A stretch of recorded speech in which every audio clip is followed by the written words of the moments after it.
DDRC members, staff, and guests. Multiple staff members are present to make sure that the meeting runs smoothly and all applicants and citizens are able to communicate with the Commission at the appropriate times. Next.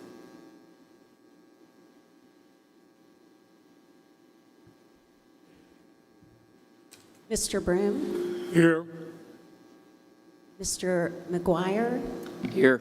Ms. Jaco? Here. Mr. Salibi? Here. And Mr. Wolf? Here. We have quorum. Next. In order to avoid ex parte communications, DDRC members are under strict instructions not to discuss cases under consideration with the public or with each other outside of the public forum. The meeting typically starts with staff calling the case, giving a summary of the project, and then calling on the applicant to present if they wish. Next. Decisions are typically made in one evening.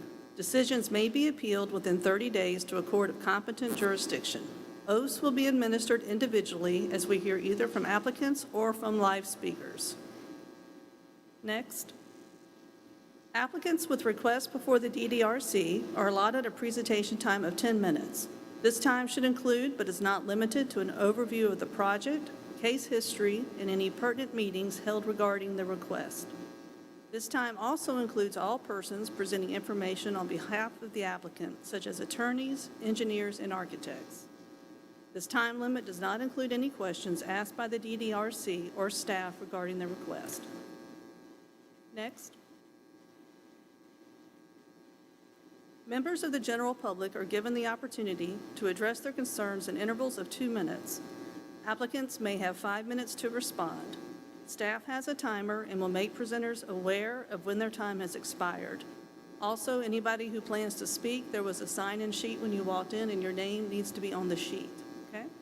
Thank you. Are there any changes to the agenda? There are no changes. Next. The DDRC uses the consent agenda to approve non-controversial or routine matters by a single motion and vote. If a member of the DDRC or the general public wants to discuss an item on the consent agenda, the item is removed from that agenda and considered during the meeting. The DDRC then approves the remaining consent agenda items. Will staff please read the consent agenda? Certainly. Our one item on the consent agenda this evening is 3452 North Main Street. This is a review of changes to a previously approved Baileyville project in the North Main corridor, and it's also a National Register structure.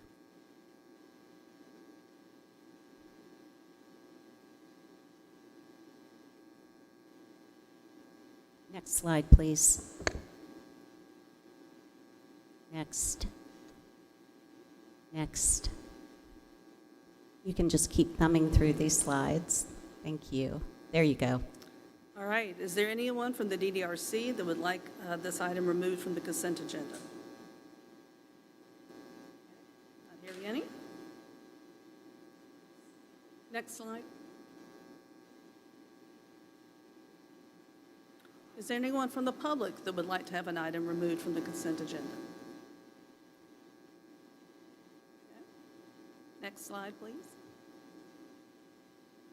Do I have a second and a motion and a second to accept the consent agenda and also the January minutes?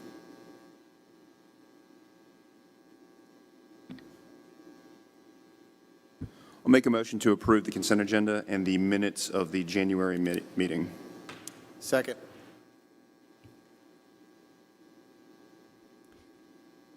Mr. Broom, Yes. Ms. Jaco, Yes. Mr. McGuire, Yes. Mr. Salibi, Yes. and Mr. Wolf. The motion passes. Next slide, please. Next. All right, we are now ready for the regular agenda. First case. This is a request for an 8-foot fence in the Wales Garden Architectural Conservation District. Fences are typically reviewed and approved at staff level. However, the request for 8 feet is not in keeping with the guidelines, which limits rear fence height to 6 feet and thus requires DDRC review. Staff finds that the material and design of the fence are set to reflect the design of the neighboring fence. It is in keeping with the guidelines. So today I'm primarily discussing the height of the fence. If you could proceed to the next slide, please. And next. Oh, okay, that's good. These are two multifamily buildings which abut single-family houses at the rear property lines. These houses, which face Edisto Avenue, sit much higher than the Waccamaw buildings. The applicant is asking for an exception in fence height due to the extenuating circumstances of the property use and topography. Due to the topography change, a higher fence would provide better privacy for the Waccamaw tenants and the single-family homeowners behind them. Additionally, the location of the fence at the far back of the property puts the fence approximately 125 feet from the right-of-way. With the location of the fence far off the street and the views to the fence from the right-of-way limited to between the buildings, the overall height of the fence would have little to no impact on the streetscape itself. So in these, if you can go back a slide and back one more. I just mocked up basically where you would see the fence. We measured to 8 feet, so that's approximately what you would see when standing on the sidewalk and looking down the driveway. Next slide, please. And this is the second view you would see of the fence. The next slide. And that's the end of the fence that you would be able to see up the driveway. So although the proposed fence height of 8 feet is not in keeping with the guidelines, the extenuating circumstances of the property use and topography may justify an exception to the guidelines. Additionally, the limited view of the fence from the right-of-way and the distance from the street limits the impact the taller fence will have on the streetscape. With these items in mind, staff recommends approval of the fence in the design and location specified per Section 3, Item 2 of the Wales Garden Architectural Conservation District Guidelines, and recommends an exception for height at 8 feet be made due to the extenuating circumstances of the lot's topography and use. And the applicant is here. If you have any questions.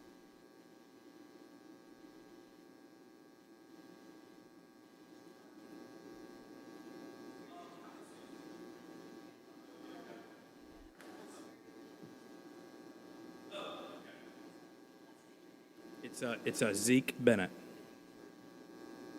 I do, yes. Thank you. So it's great to be here. I have to tell you, in 1978 to 88, my dad was on city council, and it was my first time at City Hall. It's a little intimidating, but I love being here. My sister Robin McNair is with me in the back. We have two, so I am the durable power of attorney for Paul and Billy Bennett, who are our two aging parents that have some sort of oncoming dementia or Alzheimer's, and was really forced into this role about 2 years ago. Our goal has been to improve all the properties that we have in Shandon, as well as 2 locations that we have in the Wales Garden area. We've done a tremendous amount of work on this property at 431 and 433 Waccamaw. One of the problems that we've run into is, as Mrs. Walling stated, because of the topography of the land and the height differences for the homes on Edisto, if you were to go back there, it's almost a 45-degree angle up the hill to the houses. So for the neighbors that are behind us, number one, visually, you can see every single thing that goes on in the backyard. But the other thing is, it's almost like a bowl for the sound. So any sort of normal conversation or anything that happens in that back parking lot just echoes up to the neighbors behind us. And really it's a problem for them, and it's also a problem for us. I mean, I want, obviously, to be a very good neighbor, and at the same time, I want the tenants of that property to have privacy and to feel like they can operate normally, to grill or to do anything that they would do that we would all do in our backyards. What our intent is, and I appreciate y'all considering us going 2 feet over the normal. Really, in my opinion, it needs to be a 20-foot wall back there. But what our intent to do beyond this, whether it's 6 feet or your approval of 8 feet, is to come back there with Leland cypress trees and just do anything and everything we can do to solve these 2 problems that we think we have. So, if y'all have any questions for me, I'd be happy to answer them.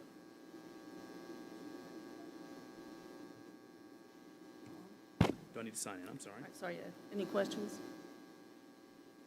All right, I think we're good. We will be getting there in just a second, yes. Thank y'all very much. All right, thank you. All right, we will now hear comments from the public. Come on up. Hi, so come up and state your name, please. I'm the neighbor in back. Okay, and Okay. and your name? I'm Harriet Scott. I live on Edisto Avenue. And do you And- swear to tell the truth in this proceeding? Brought pictures to show y'all what I can see. Yeah, hey, ma'am, I'm sorry, I just got to swear you in before you start talking, okay? I can't hear you. It's terrible hearing you. Yeah, that's all, just, you? all right, so do you, no, do you swear to tell the truth in this proceeding? I do. All right, thank you, proceed. I live in a neighborhood that's been, my house is over 100 years old. And Zeke has come and done a great job, but he's renting to children. And kids at the university, do take up a lot of noise. Unfortunately, like last night, I had to call the police, and it wasn't Zeke's children, it was another neighbor's children after 12 o'clock. I have been woken up too many times with noise in the neighborhood. We're trying to get that going. I can sit on my patio and I can see his whole backyard. So therefore, voices come up to me. And I don't like seeing the kids. I've seen a child pee in a tree, on a tree. Now, come on. So he's willing to put up, I want an 8-foot fence put up so we can try to curb this problem. The kids are going to be kids. But at the same time, I shouldn't have to take the price of it. Neither should my neighbor who's complained, and neither should Frank, my other neighbor who's complained time after time. Matter of fact, he asked one of the kids to be quiet one night, and they told him to mind his own business. So what we're asking, we're trying to work and give us the fence, and we'll try that to see if it will curb our problem.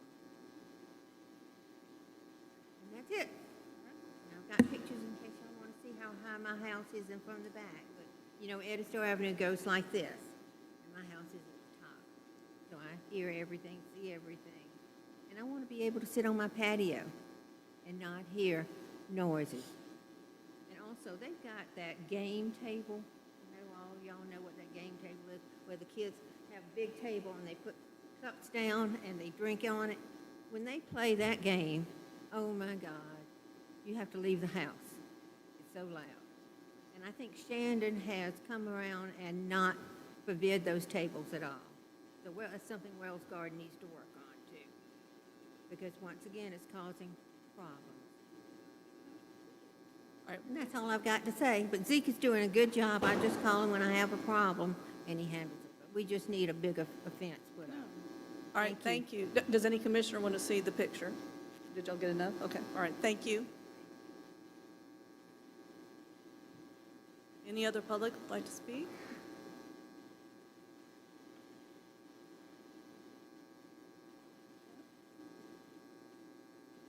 All right. I don't think you need it, I don't think there's anything to respond to. All right, with that then, if there's no follow-up questions, I'm going to open it up for a motion.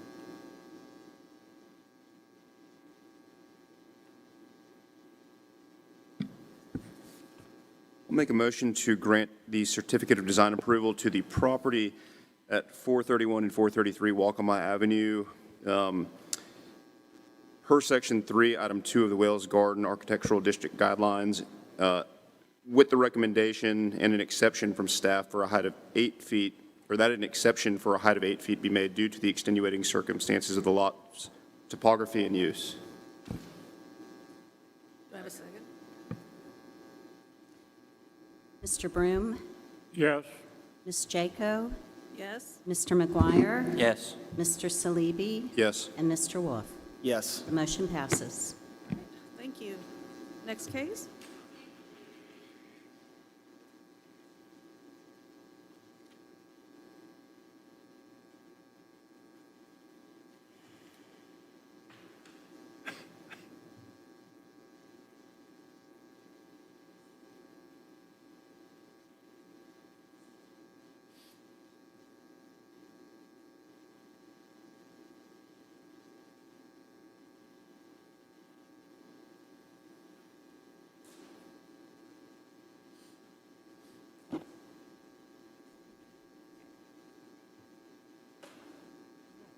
The next case is 1421 Heights Street. It is a request for a certificate of design approval for demolition in the Waverly Protection Area. The City of Columbia Unified Development Ordinance, Section 17-2.5 G6C, states that the demolition of a historic building should be an action of last resort. When a structure is demolished, the community loses a part of its history which cannot be replaced. Accordingly, such requests are reviewed very deliberately and require detailed information. In order to properly address this, I will be going through the 8 standards for demolition as listed in the ordinance as pertains to this case. First, I'll provide some general information on this house to best understand its current conditions. 1421 Height Street is a two-story American four-square house that was built in 1903 and is a contributing building to the Waverly Protection Area. It has a long association with Allen University and is often referred to as the President's House or Manse House in the neighborhood. In 2008, this house was moved from its original location on the corner of Pine and Hampton Streets so that Allen could build a large dormitory in that space. At that time, DDRC approved the relocation of 1421 Height Street with the understanding that it would be rehabilitated and remain a contributing structure to the neighborhood. The move made headlines at the time, with the state paper publishing at least a dozen articles about the process and the relocation. Many of these articles included quotes from Allen University officials, such as, "The Manse House has been a very important part of Allen's history, and we are proud to be able to save it." The house was not rehabilitated after the move, as was the plan at the time. Instead, work on the house was stopped shortly after the move, and code cases started to be reported in 2013, with dozens of violations building up over the years. In August of 2022, an attempt was made to demolish the house without permits, at which time staff issued a stop work order. Having established an understanding of the historical significance of this house and the lengthy pursuit to rehabilitate it, we'll now discuss the criteria for demolition according to the UDO. Criteria A, the historic or architectural significance of a building, structure, or object. This is a contributing building to the Waverly Protection Area. The Waverly neighborhood developed as a hub for African American educational, medical, and business facilities as early as the 1870s. This house was built by successful grocers Thomas J. and Ida Roberts in 1903 and later sold to the Manse family. Dr. Robert Weston Manse served as the president of Allen University, and his son, Dr. Robert Manse Jr., was the superintendent of Waverly Hospital and a civil rights activist. The building also possesses a great deal of original architectural character, including 6/1 windows, wood cladding, hardwood floors, and interior pocket doors. These features show the depth of architectural integrity the house possesses and how well it fits with the period of significance in the neighborhood. Criteria B, the importance of the building, structure, or object to the ambiance of a district. This is one of several large, approximately 3,000 square foot, stately homes in the Waverly neighborhood that visualize the success being had by African Americans at the turn of the 20th century. Families like the Roberts and Manses were able to establish successful careers in spite of harsh Jim Crow segregationist policies, which hindered their ability to compete with white-owned businesses. Criteria C, whether the building, structure, or object is one of the last remaining examples of its kind in the neighborhood, city, or region. This is not the last remaining example of its kind in the neighborhood, city, or region, but it is one of few grand homes in the Waverly Protection Area, making it a significant contributing structure to the neighborhood. Criteria D, the existing structural condition, history of maintenance, and use of the property. The deteriorated condition of a historic buildings attributable to the owner's failure to provide proper maintenance over an extended period of time will not be considered a mitigating circumstance in evaluations for demolition. This building has had little to no maintenance performed on it since its move in 2008. Code violations began to be reported in 2013, which included damaged woodwork, broken windows, and general complaints from the community. Despite a decade of efforts on the part of the city, the proper maintenance and repairs were not conducted by the owner. This deferred maintenance has resulted in safety concerns and further damage to the building that could have been prevented through proper and effective maintenance. Again, city guidelines for demolition clearly state the deteriorated condition of a historic building attributable to the owner's failure to provide proper maintenance over an extended period of time will not be considered a mitigating circumstance in evaluations for demolition. The applicant submitted 2 brokers' opinions regarding the condition of the house. No information was provided by a building professional familiar with historic structures, such as an architect, engineer, or contractor. No documentation was provided to identify structural deficiencies in the building. Section E. A determination of whether the subject property is capable of maintaining a reasonable use and earning a reasonable economic return on its current value without the demolition. The applicant submitted a broker price opinion that gave a generalized estimate of the cost of rehabilitation being $375,000. This was not supported by any technical documentation such as a bid from a contractor or engineer, a structural report, or estimate from a historic preservation expert. No itemized expenses or details were given of what specific work would need to be done. The structure is owned by Allen University, a historically black college or university, or HBCU. Staff was able to determine that there are numerous funding opportunities for HBCUs to renovate, restore, and reuse historic buildings on their campuses. These are offered through organizations such as the National Trust for Historic Preservation and the National Park Service, among others. Criteria F. Whether there are definite plans for the reuse of the property if the proposed demolition is carried out, and what the effect of those plans on the character of the surrounding area would be. No plans for the reuse of the property have been submitted to the city.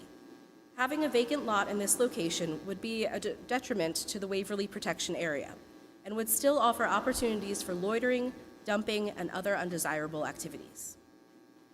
Criteria G. Whether the building or structure is able to be relocated and if a site for relocation is available. The building was relocated to its current position in 2008 and sits on a new foundation that was built at that time. While not optimal, another relocation could be considered, but no locations have been suggested by the applicants. Last one. Criteria H. Whether the building or structure is under orders from the city to be demolished, and this criteria shall be given more significance than the above-mentioned criteria. The building is not under orders from the city to be demolished. With all of this in mind, the staff recommends that the building at 1421 Height Street has historic and architectural significance as a contributing building to the Waverly Protection Area. It continues to contribute to the ambience of the district as a remnant of the larger homes built in the area by prominent African American families. It appears to be capable of earning a reasonable economic return with options for grant funding available. And it is not under orders from the city to be demolished, as per section 17-2.5 G6C of the UDO. Therefore, the staff recommends denial of the request for demolition at 1421 Height Street.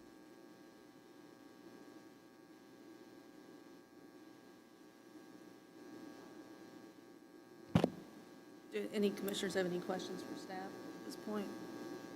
Clarifications? I have a question to the staff. I think you showed a picture of being demolished, and the city stopped it. Yes, that's correct.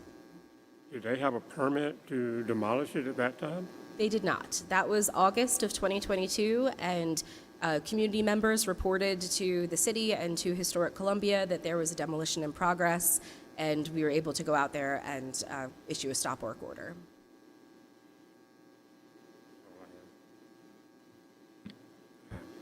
Prior to the move in 2008, was the home or the structure in the Waverly District? Yes, it was. It was at Hampton and Pine. Thank you.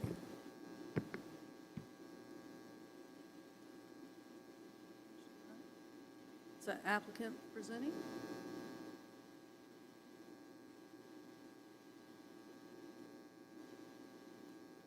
Can you hear? Applicant want to come present? Is there any presentation from the applicant? Yeah, I'm sorry, next. I'm not sure if they can hear us. Oh, too far. It's all right, hi. Yeah, when you come up, please state your name. Hello, I'm Dr. Eric Gamble, Vice President, Planning and Information Technology at Allen University. All right, and do you swear to tell the truth in this proceeding? I do. All right, thank you. Proceed. So, Allen University, as everyone knows, is a historical black university located in the Waverly District. We've been here for 152 years. We are an anchor. The decisions that the Board of Trustees and the Executive Cabinet at Allen University are the decisions solely under Allen University. We do execute within the Waverly District to protect Waverly District. As you all are aware, we have restored the Waverly Hospital.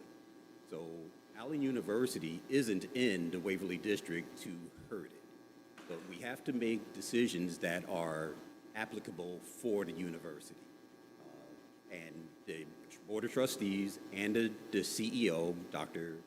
Ernest McNeely, has made the decision to move forward with the demolishment of 421 Height. But we do ask that you do approve this.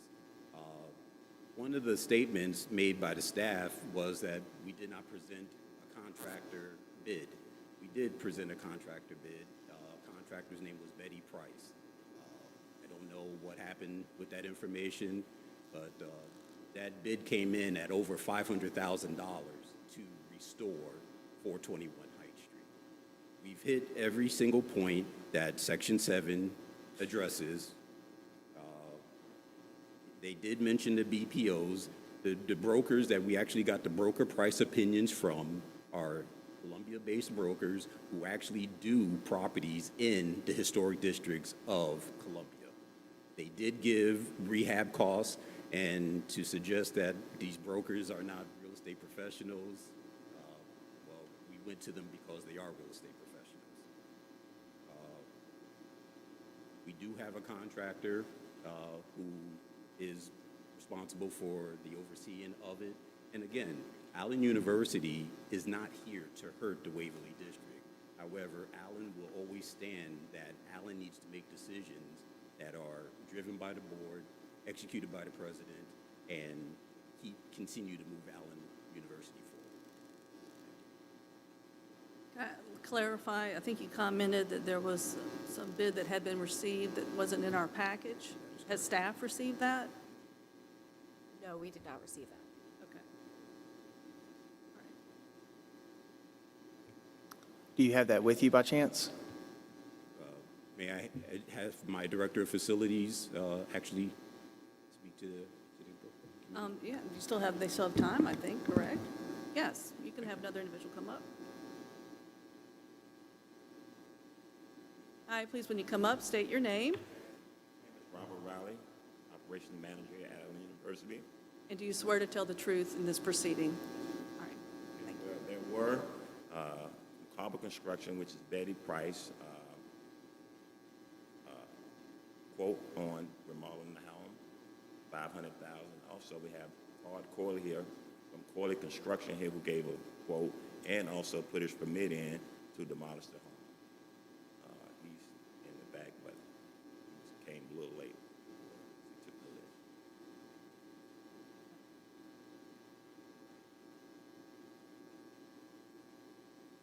I'm not even sure how to comment yet, but does any other commissioner have a question at this point? And maybe we'll just continue to take some testimony until we comment? Okay? Questions? All right, thank you. Okay, so we've had all the applicant presentations, correct? I believe so.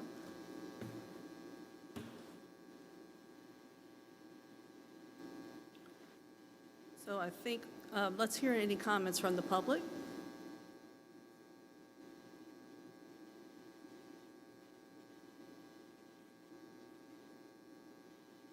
All right, hi, please state your name. Good afternoon, I'm John Shear, I'm Director of Preservation for Historic Columbia. And swear to tell the truth, thank you. One of Lower Waverly's more significant buildings, the circa 1903 American Foursquare-style residence that was home to Reverend Robert W. Mance from 1922 until 1957, time which he served as president of Allen University, remains with us. Afterward, his son, Dr. Robert Mance, Jr., superintendent of Waverly Hospital, and who was heavily involved in the civil rights movement, lived here.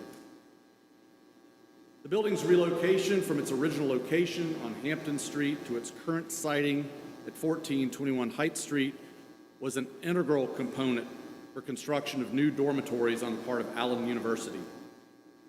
Within 5 years of that agreement, the building had already begun to deteriorate to the point that it had started receiving code violations. That wasn't something that was supposed to happen. It didn't happen because the building was failing. It happened because the commitment was failing. However, the greatest breach of this commitment is in front of you today, in the form of a request to demolish an historically important, structurally sound, and aesthetically and architecturally contributing building that speaks to the history of not only Allen University and of Lower Waverly, and Waverly in general, but Columbia at large. For these reasons, Historic Columbia vehemently opposes this request and asks that this committee's members deny the request outright.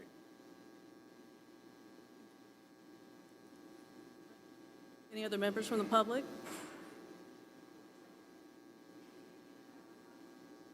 Excuse me? He was speaking against demolishing the building. All right, now, all right. Yeah, and please, when the people come up, make sure you get as close to that microphone as you can. Yeah, please come on up. And please make sure you're signing in. Yeah, make sure you've signed in. Hi, yeah, turn it, that's great. Please state your name. My name is Frank Houston. I'm president of the Historic Waverly Neighborhood. Okay, great. And do you swear to tell the truth during this proceeding? I do. Thank you. I'm looking at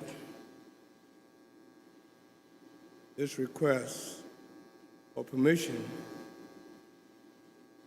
to demolish the historical building. I see that this building, this request, is being requested by Allen University, a historical black university designed by John Anderson Langford, the first United States registered African-American architect, in honor of its first president. I see that it is the university that is requesting the demolition of what is known as the President's House, the Robert Mance House, built in 1903, over 100 years ago. In this month of February, which is known as Black History Month, in a time when black history is trying to be whitewashed and black history is trying to be taken out of the school systems across the country, the university is asking to destroy a part of its own history. So many times, Historic Waverly community has written to the university and its president, citing the deterioration and the dangerous conditions of the President's House. For over 15 years, the university has deliberately and knowingly allowed the Robert Mance House to deteriorate, doing nothing to save it, despite the fact that the community has asked so many times for them to do something about the condition of the house. Staff, let us know when time, because I hear things, but I'm not sure. Okay. The timer just went off. Okay. All right. Can you give a concluding statement? Yes. Okay. I'm standing here in disbelief that Allen is asking for the demolition of this property, knowing that they deliberately neglected the opportunity to do this, to restore this house. This particular property is not only a part of Allen University's history, but it's a part of Historical Waverly's history. And they should not be allowed to destroy our history. And I'm asking that you reject their application and require them to restore that house because it can be restored. Thank you. Thank you. Next, whoever has signed up to speak, you can just queue and come up. Come on. Hi, yes, please state your name. My name is Jackie Whitmore. And do you swear to tell the truth during this proceeding? I do. All right, thank you. First, I want to start out by saying to you all my place in all of this. I am a proud 1993 graduate of Allen University. And I do not speak on behalf of the university or the Alumni Association, but my comments will reference them. I want to first start by telling you all that as a student, when I attended Allen University, this house that we're talking about was the grandest place in Columbia. We had all our dining etiquette, training, workshops, everything as students there, hosted by the president and his wife at that time. It was a grand training ground for us as students. I also want to let you all know, as the gentleman just spoke, I think it's insulting that right here at Black History Month, we're having this kind of conversation about demolishing and tearing out a piece of history in the city of Columbia. I want to encourage you all and let you all know that as the city of Columbia, when we take a look at other cities around our state, around our country and our nation, one of the things that attract the people there is their history. And as Columbia, we have absolutely little to nothing at all that reflects wanting people to come to see African-American history in our city. So to tear down the little bit that we do have continually is insulting. And I want to echo to you all and let you all know, I brought my daughter here today because I want her to come, Rebecca. I brought my daughter here today because I want her to hear this conversation. Because as the gentleman just spoke, we are constantly telling our children about the history of our people and our community. Here we go. I love Allen University. I love Allen University to death. But what we're doing now is unfair. And I just want to echo that to you all and ask that you not do that. I think that the building could be utilized in another way. In collaboration with the City Historic Columbia, the Alumni Association, or whomever, it could be utilized in another way instead of being torn down. Thank you.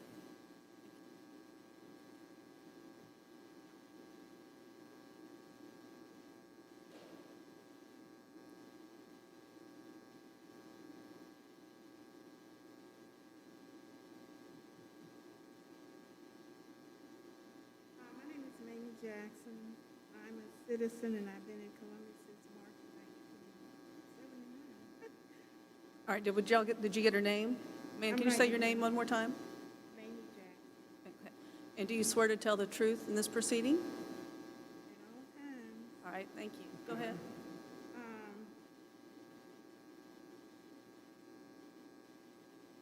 I just want to agree with Allen and the city that that building should be rehabbed. The one thing I didn't hear put into the record was Allen in the past has spent money on that building. That brick surrounding, I don't know how much they paid for that. Keep that so we can hear you, please. I don't know how much they paid for that, but at that time, they were doing rehabbing on it. I don't know what happened because they stopped. I've tried to buy property from Allen. Allen doesn't sell property. But I'm not here to speak on the Allen. When y'all are through, I'd like to speak on, I came here on the brewery, and I've been told that there was a consent decree. The notice in front of the brewery did not say that there was a consent application. I went to the brewery and talked to the guy who's the manager, and so that's what I'm here for. Hold on, ma'am, just a moment. I want to clarify. What exactly she referred to? The brewery was on the consent agenda, 3452 North Main Street. So Okay, but we've already had that on the agenda. It's already been approved and moved on, so, I understand that, but I Okay. want to speak on that when these people are finished, because the billboard that's out there said public hearing. It didn't say that there was already an application for consent. I went into the brewery. They did not give a copy that they were having a consent order here. We cannot be expected to come to a public hearing and paperwork has already been submitted, and we as the public who are interested in what's going on around there are not given the opportunity to be informed. okay, and I will just respond, ma'am, to clarify. There was an opportunity to remove it off the consent agenda at the beginning of the meeting and to put it on the regular agenda, which no one spoke at that time. All the paperwork was on our website, posted before the meeting? Okay, well, it was out there. Okay.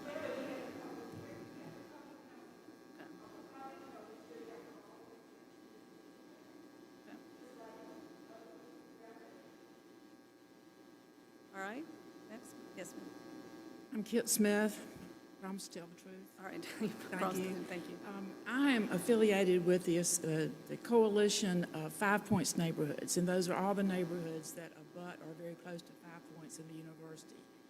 I'm here to speak against the demolition of the property in Waverly, and I just wanted to sort of put it in a flyover perspective for those of you, and I tried to sort of look up the backgrounds. If you're not familiar with the residential real estate market in our area, I would invite you to come take a peek.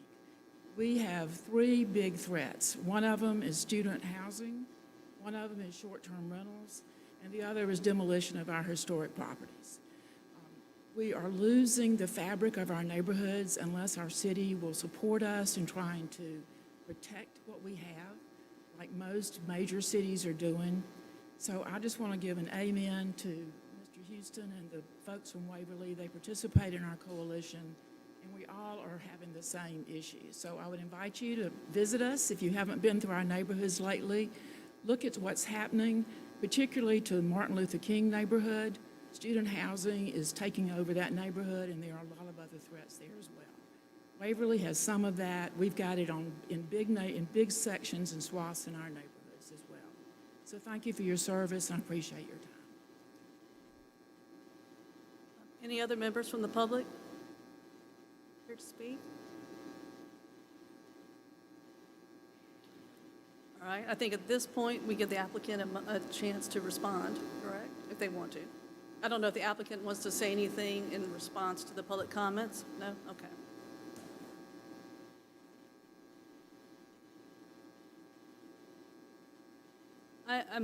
I will comment, even when I read the case file originally, I'm having a hard time finding any significant grounds to support this request, but I'm going to open up to commissioners for conversation. Yeah, I think. Make sure your microphone's on. Thank you. I think I agree with that not all of 17.2.5 G6C has been met. I know that there was some conflicting, I guess, conversation between whether or not certain things had been submitted. It sounds like Alan is saying they have, and staff is saying they have not. So I don't think I'd be able to put my approval down without staff having received the correct documentation and all the requirements of 17.2.5 G6C. I understand that, and I would just also comment that even with that, and I look at all the other requirements, I'm having a hard time understanding it. So I am willing to either, I don't know if we want to open it up if someone makes a motion. We can go a couple of ways. We can defer, we can deny or accept. There's all types of directions we can go in. Any other commissioner with any other thoughts? No? I have a question for staff then. So denial, does that mean that the applicant is unable to reapply? Or There are some options in terms of a denial. or a deferral, I'm sorry, which one did you just say? I said denial. Denial. So denials are typically taken to, if they wish to appeal, it's taken to the circuit court. They can also reapply if it's the same request, basically. They have to wait a year if they're submitting the same application by our ordinance. They have to wait a year unless the DDRC by 2/3 majority consent allows them to waive that time period. They would have to submit any new information. You would have to evaluate it and judge as to whether they needed to adhere to the 1-year time period or the case could be heard sooner. Thanks. Yeah. So they could at that time submit new or additional information. You could also choose to defer. They could choose to defer if you wished. So depending on what your will would be on this. Just for the sake of having a well-rounded conversation, are we still able procedurally to ask questions of the applicant? I would say certainly if you have more questions. All right.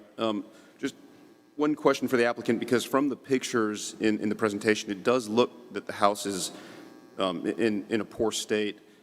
Obviously, according to the standards, we can't consider that if the deteriorated state is from omissions by the owner. And one of the public applicants referred to an agreement. I'm sure it was probably a handshake agreement, nothing reduced to writing, that following the move in 2008, the property would be upkept. Are you familiar with that? And if so, do you have any comments to the standard that we can't consider, I guess, the state of disrepair based on omissions from the owner? So Allen University is the owner. Correct. Right? So you had a picture of its current state, and the exterior is not even close to some of the other pictures that were shown. Those other pictures were shown from the 2008 move. So the side-by-side where the all-white with the brick on the bottom and the slightly collapsed cupola, right, that is the current state. The deterioration that Allen is talking about is the interior deterioration. There is, yes, that is the current state of the property, right? So the question though is, when you agreed to the move and to do repairs on it in 2008, right? So I'm actually Is that answering the where we're question going? backward. Okay. So Yeah. the 2008 administration, I am not aware of any physical signed document, right, of what that university said it will do in writing. So we're about 5 administrations removed from that particular, and the administration that I currently work for and represent, the Board of Trustees and the CEO, has made a decision to move towards this demolition. I'm just like to clarify with staff, is there something in writing from the 2008? I believe there was originally an agreement with Historic Columbia that the house would be rehabbed. Because obviously it had been approved through the DDRC at the time. Correct. Right? So there has to be some documentation on that. All right. Did that answer your question? It did, yes. All right. Thank you. All right. So, I have a quick question. Was there any reasoning behind demolition that was provided to you? So when we went through the application, right, for demolition to go through the standards that were under Section C, right, one of the major pieces that was in there is the rehab cost. And Carver Construction, and I don't know where this paperwork went, actually gave us an estimate of over $500,000 to bring that property back to the operational standard. Now, the market price of homes in that area is not even close to $500,000. So it becomes a financial quandary for the university to look at, spending that type of money to rehab a facility that the university would not be utilizing any longer. But even though the university did move it with intent of repairing it so many years ago. Okay, I'm making sure I track the process here. All right. Any other questions, commissioners? Yeah, as a part of those conversations, concluding in the decision to demolish the house, I'm trying to remember if it was staff or the representative from Historic Columbia who referred to certain grants or credits that might be available to renovate historic properties. Was that factored into the consideration? So we did have that conversation with DDRC. We are aware of a number of grants also. However, the decision to move towards grants and utilizing those grants, that is still a decision of the executive team and the Board of Trustees. So it was taken under consideration. Thank you.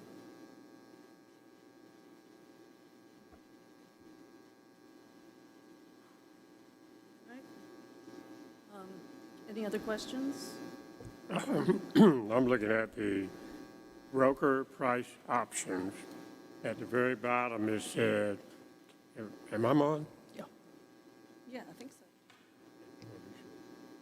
Anyway, it said here, an estimate of $375,000. My question is, the demolition has started. Obviously, it's going to be more than the estimate because you've already started the demolition on the front. So anybody figure what that's going to cost?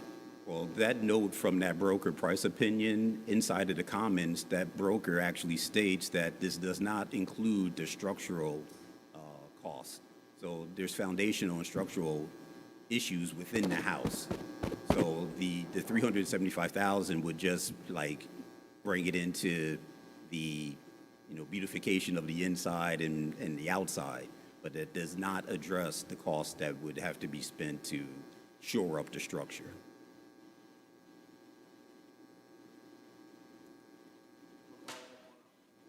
Follow up on Philip's question. Let's say in the event the approval for demolition was given, does Allen have a future use for the lot? You'll have any plans or ideas for what you would intend to do there? So at this particular time, I'm not able to speak in the affirmative in that, to that answer. But the university does not sell property, and it would be utilizing that property in the future.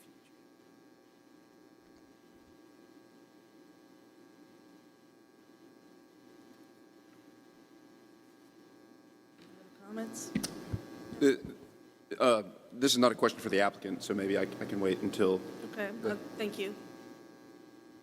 Procedurally, are we allowed to go back and ask questions of members of the public who provided comments?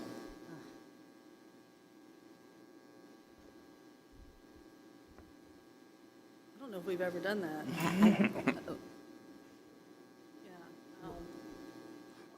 I guess maybe I'll just state it as a comment and see if any of staff can answer the question, if it is a question.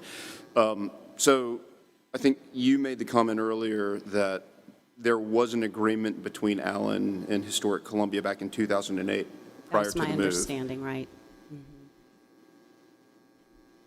I guess I'm wondering about the existence of that agreement and whether we can see it, although it may not make a difference to the decisions made today.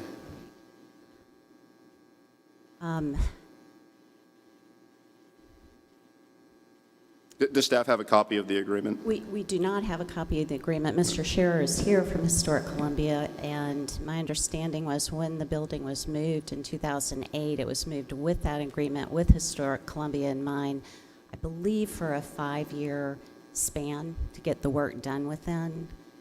That never happened. None of that work was ever started, or as he said, I think the commitment failed there. And then, of course, there was a lack of further work on the building over time. And then, of course, what you are seeing in the picture on the screen right now with the damage in the front was the result of demolition started without a permit. In August of 2022. That's right, very recently.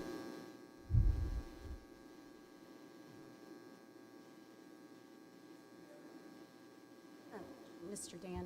Are we, I'm I Jim think, Daniel. hold on, sir. Are we The still, Hold on. We do have a process to it. I think public comment is closed. I'm just addressing the comment that was made by the Allen representative. Okay. I think we need to take a pause for a moment, Yeah, I please. don't Let think us, we can let do staff that. confer. Yeah.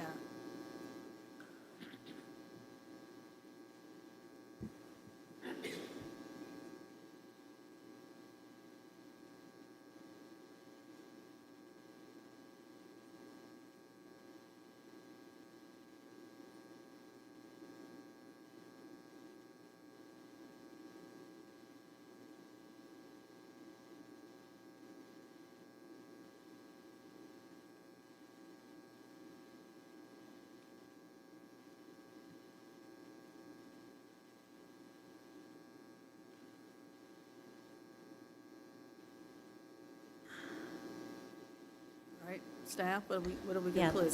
thank you. We're trying to determine correct procedural process moving forward. So you have the information before you that we have given you. And we believe that it's best to either defer for more information. Public comment should be closed. So you can either choose to defer for more information, or you can make a decision based on the information that you have based upon the criteria in front of you and whether it substantially meets the criteria in front of you or not. Thank you. I agree. I think public comment was closed because I closed it. Commissioner? I'd be inclined to defer until additional information is provided. Well, okay, I'm going to open it up for a motion here in a moment. I mean, for me personally, I'm disheartened by everything I see, but I'll open it up for a motion. I'm going to make a motion to deny the application for certificate of design approval for demolition, the property located at 1421 Height Street, not being in accordance with the standards for demolition under UDO Section 17-2.5 G6C. Have a second? I will second it. Mr. Broom? Yes. Ms. Jaco? Yes. Mr. McGuire? No. Mr. Salibi? Yes. Mr. Wolf? Motion passes. All right, thank you. I think we are now moving on to other business. We will now move on to other business. We have Historic Columbia here with the team of consultants. So Mr. John Chair is going to introduce them to you and let you know about the scope of their work, the work that they're doing. They're interested in evaluating historic districts and our historic resources in the city. So I will let them give you all the information. Thank you. Good afternoon again. Good afternoon. Good afternoon. As I said earlier, my name is John Scher. I'm the Director of Preservation for Historic Columbia. And one of Historic Columbia's strategic initiatives within its overall scheme, but specifically within the Preservation Department, was to commission an economic impact study to gauge the role that historic preservation advocacy, preservation-related guidelines, overlays, and incentives in heritage tourism have played in shaping Columbia. To this end, Historic Columbia has commissioned Place Economics to perform this service. We have representatives in the capital city this week, and today with me is Mr. Donovan Ripkema, who I invite to the podium today to speak a little bit more about his work in the coming months. Thank you, Madam Chairman, Commissioners. We're thrilled to be here. Our little firm, Place Economics, all the work we do is at the intersection of historic preservation and economics. And much of what we do is in impact analysis, and that's what we've been hired to do here in Columbia, and we spent this wonderful week down here. And the report, which should be done by 1st of June and probably presented to the council in September, is going to measure kind of 5 broad areas. That is the demographic characteristics of the historic districts as compared with what the entire city looks like, at the role of older historic housing in terms of affordable housing in Columbia that we understand is an issue here, the role of heritage tourism as a part of the growing tourism industry here, the impact of local designation on property values and the costs and benefits of the Bailey bill for the last 20 years or so. So that's what we're going to be looking at. It's going to be data-based, but really surrounded by the context. And we spent the last 2 days really listening to people with a lot of perspectives about the kind of role of preservation here. And we're thrilled to be working here. And we'll look forward to coming back in a few months and giving you a peek at what we learned. So thank you very much. Yeah, thank you. It's exciting. Great. Any other business? All right, do I have a motion to adjourn? I'd like to make a motion to adjourn this meeting. Thank you. I'll second that. All right, thank you.